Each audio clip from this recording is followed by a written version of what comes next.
Thanks for the support as a channel member, Freddie Finlow. Oh, touch wood, boys and girls. This season seems to be going how we were hoping last season would go, and cross everything. But I think we might actually go up this year as champions, no less.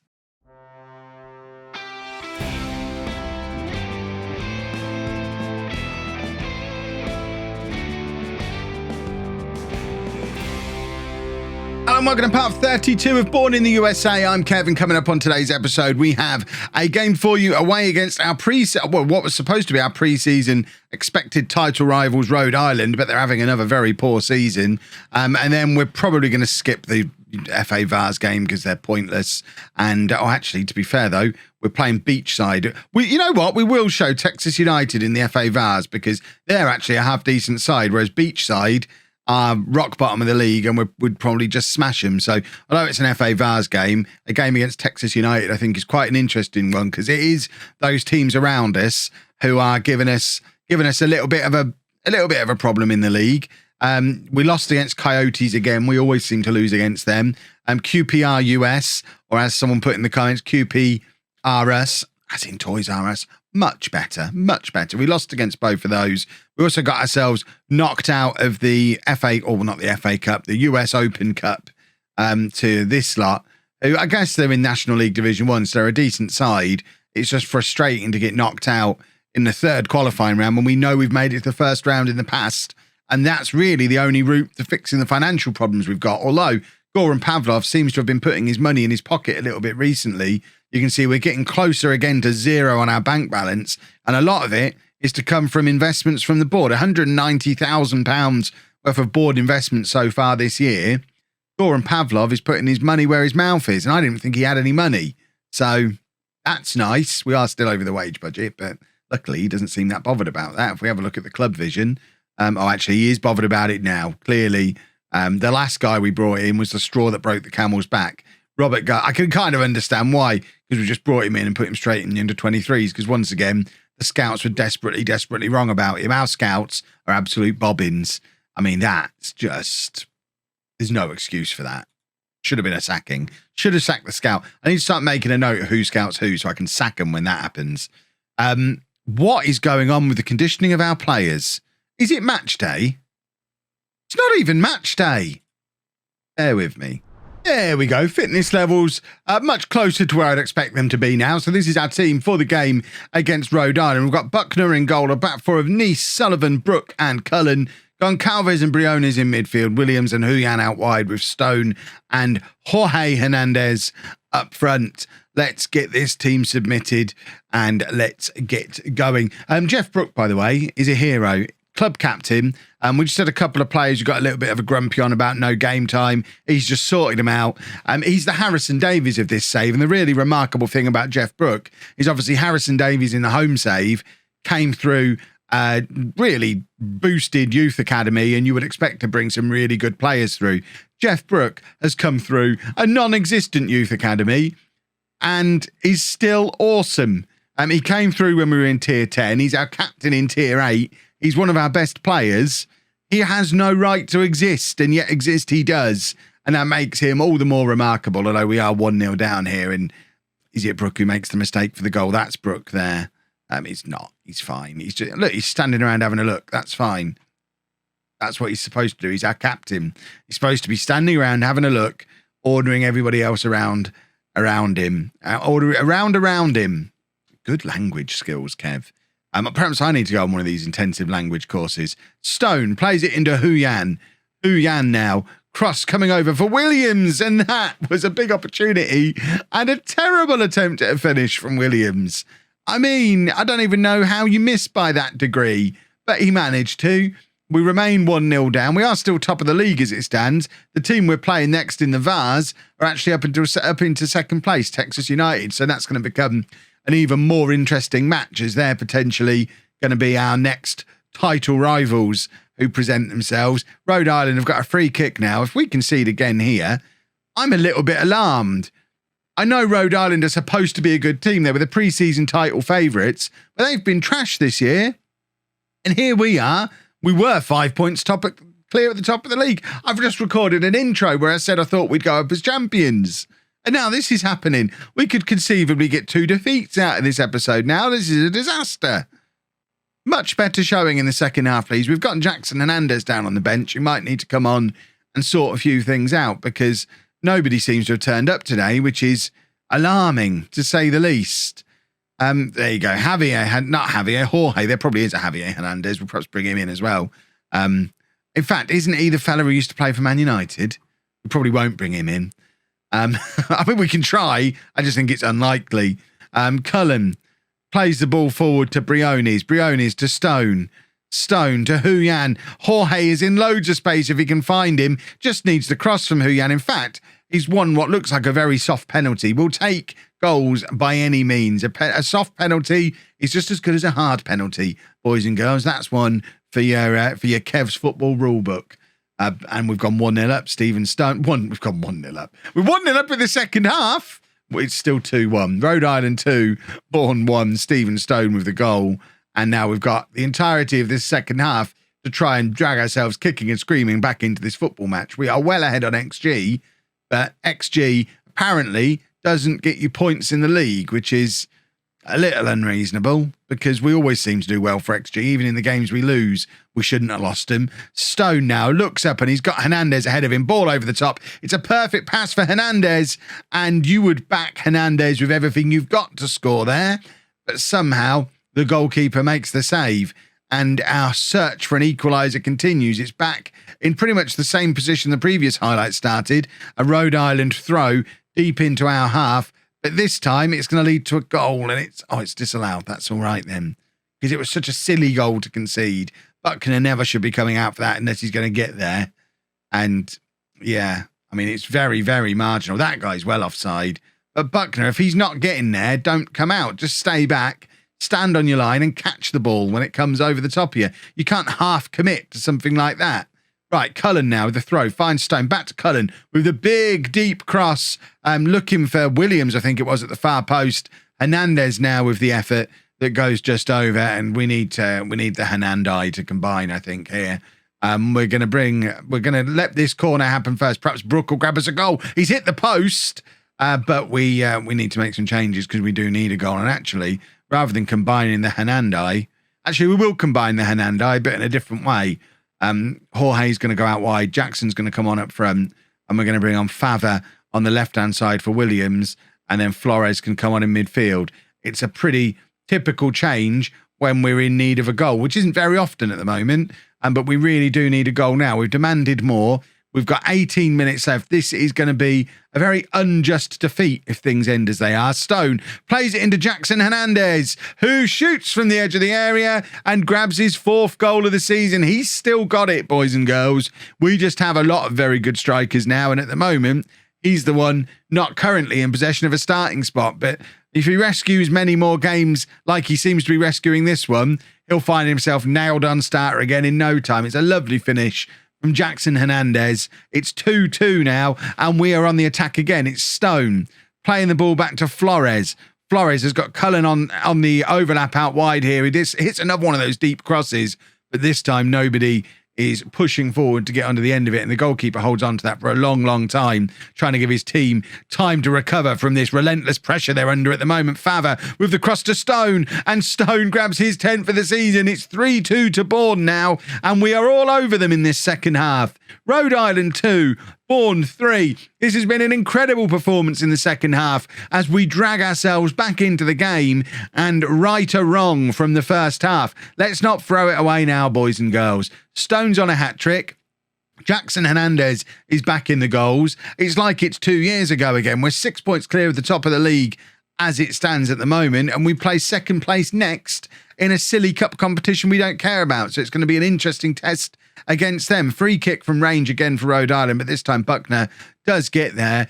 89 minutes on the clock. It would have been just our luck if we'd have conceded from it, but we've got 3-on-3 here. Stone's in on his hat-trick. Surely Stone scores, and he does. There's his hat-trick. It's 4-2. Game over. What a second half for Bourne. I mean, I love the fact that this is something we've not had in these previous 2 campaigns. We've got game changers on the bench now. We were able to bring Jackson Hernandez and Fava on, And they are two very good attacking players who, with the ones on the pitch not working out, we can just change it up for some others and turn the game on its head. We've never been in this situation before. And that, boys and girls, is why I think we'll win the league this year. Not just the fact that we're 6 points clear. Let's go and see how we get on against Texas. Exciting news, boys and girls. With that goal in the last game, Jackson Hernandez did become our all-time record goal scorer. 67 goals. Takes him one past Prince Fletcher, who, by the way, Prince Fletcher is currently unattached. He was released by whatever club it was he went to after us and won't even come back in on a trial. He's not interested because we can't offer him the kind of contract that he wants. So Prince Fletcher is probably done and he's probably going to retire. We're bringing Fava back in for this game. Williams is dropping back into the midfield. Fava was impressive when he came on, as was Jackson Hernandez. But there's only... who do I drop to bring him in? Let's just keep him on the bench as an impact sub for now. But if he keeps coming on and changing games, someone's getting dropped sooner or later. But Stone has just scored a hat-trick and Jorge Hernandez is our top scorer of the season so far. So I don't know how I get him in for this game against Texas United. Texas, by the way, I just had to look it up and check. Oh, Jorge Hernandez just grabs his 14 for the season. Less than 20 seconds on the clock, justifying why he kept his place ahead of Jackson for this game because, look, he's turned up again. But yeah, I just had to clarify. Those of you who are my sort of age will probably be a little bit surprised to hear this isn't one for the young'uns. If you're younger than, 35, probably, you'll have no idea what I'm talking about now. But for people of my age, Texas, I didn't realise that was a state. I do now as an adult, but as a kid, Texas wasn't a state. The only thing Texas was a DIY shop that I would get dragged around on a Saturday afternoon looking at paint and furniture and nails and all the other boring stuff that kids get dragged around to on a Saturday afternoon because your parents want to build a rabbit hutch. We didn't even have a rabbit. I don't know what was going on. Yeah, I was surprised to see that apparently the DIY store was named after the state and not the other way around. I did think it was odd that they'd name a state after a DIY store that went out of business about 20 years ago. But I've checked the dates. The Texas DIY chain was founded in 1976. And apparently the state in America was earlier than that.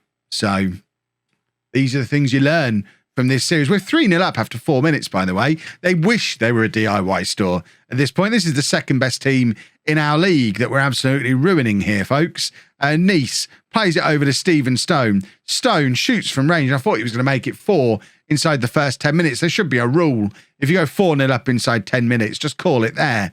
Let everybody beat the traffic. That's not how beating the traffic works, Kev. And when there's only 200 people in the ground, I don't think you need to worry about it anyway.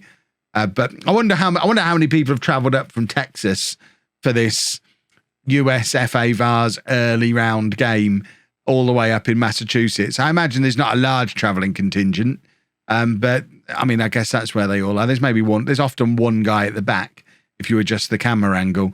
Fava marching forward with the ball. We are all over Texas today. Stone is in again and can't quite get the ball past the goalkeeper. An interesting thing I am noticing about football here in the United States is there seems to be more of a preference for watching the game from the sidelines rather than from behind the goal. If this was being played in England, all the Bourne fans are going to be crammed in behind the goal that we're shooting towards. But apparently here in America, they like to be down the sides of the ground, which is interesting. You do get a better view from there. I prefer to watch football from the side rather than from behind the goal, but usually you get more noise behind the goal. But I imagine in a ground like this that's got open corners and the roofs that point upwards, I imagine it's not very loud in here anyway, with 200 people socially distancing in a large stand like that one. Stone plays it back to Briones to Williams now, who's sitting very deep as the playmaker today, but it's a lovely pass to Stone. And there's Stephen Stone's 12th goal of the season. We're 4-0 up now. And I don't know if Texas have sent their reserves. I don't know if they've told them that they're not bothered about today's game at all. This is the team that are supposedly going to be pushing us for the title in the league. And they just seem pathetic. They've got nothing. 25 minutes in, it's 4-0. They've had 2 shots and missed them both. They're on an XG of 0.05. Meanwhile, we've scored 4 goals already. This is what I'm talking about. This is This is how I expected tier 8 to be. It might have taken us 3 years to get to this point, but I finally feel like we're a good... I feel like we're the best side in this division now, which is something I haven't felt the last 2 years, when clearly we haven't been. Of course, moving up to tier 7, it's going to be another big culture shock. That tier 7 league that I can never remember the name of, I think it's the National League 2, the Charlotte Academy, although they got promoted from it last year, they did actually finish 7th and go through the playoffs. So if they were only good enough to finish 7th in that league last year, it does make me wonder if we do go up this year, or when we go up this year, are we just destined to come straight back down again? I guess it depends on if there's any money at that level and whether we can start to invest in some better quality players and that kind of thing. We could conceivably, if Goran Pavlov keeps putting his hands in his pockets the way he has been, and we could conceivably hit tier 7, debt free, and really have a go at it. But I think that's probably getting a little bit hopeful. Right, corner for Texas, Sullivan hoofs it clear, and I think we probably can make a couple of substitutions just really for rotation purposes. Now, there's a few players who've played a lot of football recently, Briones, Brook, Sullivan. All of these players have played a lot of matches, and maybe we need to rotate a little bit, although actually Texas have decided they're going to try and get back into the game. So maybe I'm a little bit premature looking to rotate some of the starters out, because if Texas grab another one, then we could probably start worrying a little bit. Briones with the free kick, Sullivan's there. Worry is over. Let's make a few changes. Right, who is due some game time? Well, who needs game time off the bench? You know what? I'm going to bring Nick Benali on because he's only 15 and he's got 5-star potential and he might be awesome. So we're going to bring him on. We're going to bring him on for one of the strikers and we're going to play him in behind Jackson Fernandez. So Hernandez, Kev. And we'll stick Jorge out there. We'll put Jackson on up front. And I think we'll probably take Williams off as well because he's played a lot of football. So Flores can come on for Williams. And we'll get Benali or Benali probably, not Benali. It's not spelt the way the Southampton fella off of the 90s was spelt. So I guess this is Benali. But we want to get him playing in his actual role, which he's never got to do so far. He's come on a couple of times now as either a striker or a central midfielder because we don't use an attacking midfielder. But let's give him 25 minutes playing as an attacking midfielder. He might force us to change the system because he's that good. Who knows? Right, Texas getting a lot of the ball again now. Playing it forward. Sullivan heads clear and Fava now with another opportunity for a break. And Fava's got Jackson Hernandez ahead of him. He's got Benali who's just run past him as well. He's decided to go it alone, has the shot, and it's a decent effort. Forces the save out of the Texas goalkeeper. And we've got another corner. Hernandez with the in-swinger looking for Brook. There's chaos in the penalty area, but Texas do just about manage to get it clear. They've certainly been a lot more lively in their second half. I think a lot of that can probably be attributed to us knowing the job is done and switching off a little bit. I've just dropped a little bit of praise because we are 5-1 up. They deserve a little bit of praise. Fava plays it forward looking for Hernandez. Can't find him. And Texas are going to get the ball clear again. And for a team that's 5-1 down, it's not like they're just lumping it up to a target man. They are trying to work the ball through our midfield and create themselves a chance. It seems like they could probably play with a little bit more urgency if they're serious about getting back into the game. But I suggest they're probably not. They're just trying to play well and test themselves, playing a variety of different ways against our defence. So when they face us in the league, they know what works and what doesn't. And at the moment, I think they're learning that if they knock the ball around our midfield too and control the middle, they'll control a lot of the game. But we'll outscore them because we've got our 6 brilliant attacking players. Right, Buckner throws it out. You don't get a lot of throw this year in Football Manager unless you ask for it, I guess, which we haven't. So I don't know why he's done it. Flores playing it forward to Hernandez, who is struggling, playing as this lone striker, and there's a lot of ball just lumped up towards him. And I think Stone does a very good job as that target man. It's one of the reasons why he's the one who's getting the nod as the target man at the moment. Stone's very good at winning those aerial battles, whereas Jackson Hernandez, although theoretically he's a target man, has always been better as that little nippy striker, which he plays as a poacher, and which is where he got all of his goals playing alongside Stone. and he is struggling playing as a lone striker at the moment. Brook faffing about a little bit, but gets away with it, finds Jorge Hernandez, who finds Flores, lumps it forward. Again, lumping it forward, looking for Jackson Hernandez is never going to be a system that works. We've seen nothing from Benelli since he's come on, so I suggest he's not going to force a system change for us anytime soon. If anything, it's took all the sting out of our attack, changing the system around and not having that front two constantly causing problems for their defence. And they've got another one back. It's 5-2 now. It's the 92nd minute. We don't have anything to worry about. But yeah, I think what we've learned here is let's not do a 4-2-3-1 anytime soon, because we're not very good at it. We don't really have the personnel to make it work currently. But we won the match. That's the important thing. We're going to get through a bunch more matches now as well before the next episode, because it's our third year at this level. We're not dwelling on this season. So we're going to get through another 8-10 matches, really get through some games. Who have we got? Who's our rivals? Texas, Carolina, Coyotes, Houston. If we've got any games against them around here somewhere, probably January, February time, we'll probably come back for them. Maybe the end of the January window, Scott Gallagher Metro and Coyotes might be a good spot to come back. If you've enjoyed that, please make sure you leave a nice big thumbs up on there for me. Subscribe to the channel for daily Football Manager videos. And thank you very much for watching.